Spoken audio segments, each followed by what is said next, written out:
ஏ தந்தன தந்தன தந்தன தந்தா சொர்க்கமே என்றாலும் அது நம்மூரு போல வருமா?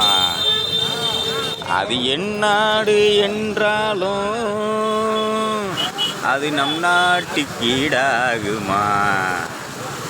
அடதேசும் முழுதும் பேசும் மொழிகள் தமிழ் போல் இனித்திடுமா?